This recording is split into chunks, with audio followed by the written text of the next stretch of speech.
మహోన్నతమైన వ్యక్తి శ్రీ సేగు శ్రీనిధరావు గారు వేదిక అలంకరించవలసి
అలాగే మన రాష్ట్ర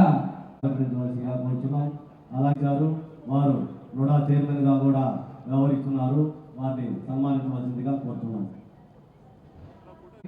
ఆంధ్రప్రదేశ్ లో తెలుగుదేశం పార్టీ బ్రతికుంది అని చెప్పిన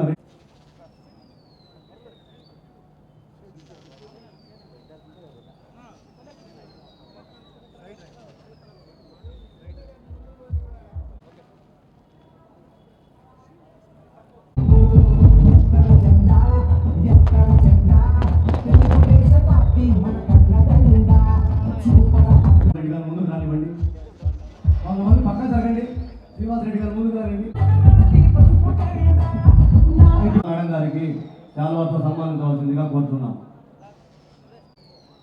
ఈ నూతన కార్యవర్గం నుండి కమిటీ సభ్యులందరికీ హృదయపూర్వక నమస్కారం తెలియజేస్తూ మీకందరి ఇబ్బంది పాలు చేసినటువంటి దుర్మార్గుడు జగన్మోహన్ రెడ్డి ఒక రాక్షసుడు.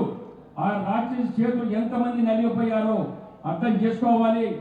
అదేవిధంగా ఇక్కడ ఆలయాలలో వాసవి కన్యకా పరమేశ్వరి కాదు, గతంలో చేసిన కార్యక్రమాల కంటే మనం ఛాలెంజ్గా తీసుకొని రేపు నారాయణ గారు మాజీ రాజ్యసభ సభ్యులు,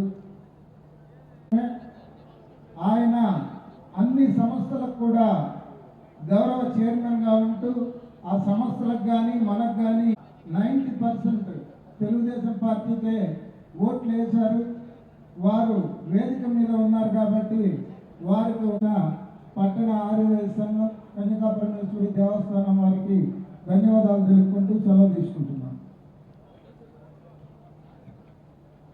వారికి ఈ కార్యక్రమాన్ని డయాస్ మీద మా అభ్యర్థన అమ్మవారి దేవస్థానం నూతన కార్యవర్గ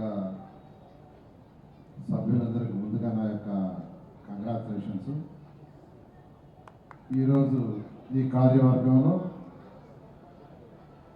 చైర్మన్గా శ్రీ కోట గురుబ్రహ్మం గారు, అదేవిధంగా గౌరవ అధ్యక్షులుగా కొండా ప్రవీణ్ శంకర్ గారు, అదేవిధంగా సభాధ్యక్షులు శ్రీ శేరు షణ్ముఖం గారు, మరియు ముఖ్య అతిథి అయినటువంటి ఆంధ్రప్రదేశ్ ఆర్యవైశ్య మహాసభ గౌరవ చైర్మన్, మాజీ రాజ్యసభ సభ్యులు గౌరవమైనటువంటి శ్రీ టీజీ వెంకటేష్ గారికి, వేదికను అలంకరించిన ఆర్యవైశ్య పెద్దలకి, ముఖ్య అతిథులకి, ఆత్మీయ విశిష్ట అతిథులకి, ప్రత్యేక ఆహ్వానులకి, అతిథులకి, ఇక్కడికి వచ్చేసిన ఆర్యవైశ్య ప్రముఖులకు, మీడియా పర్సన్స్కి అందరికీ చాలా నమస్కారాలు. చాలా సంతోషం ఈరోజు మీ అందరితో ఇక్కడ గడపటం.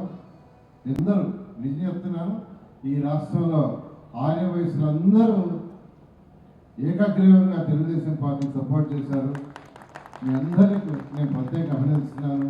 నెల్లూరులో తీసుకుంటే నెల్లూరులో నాకు 74,600 మెజారిటీతో నన్ను గెలిపించినందుకు అందులో మేజర్ మీరు దాదాపు 19,000 మంది ఆర్యవైశ్యుల ఓట్లు ఉన్నాయి.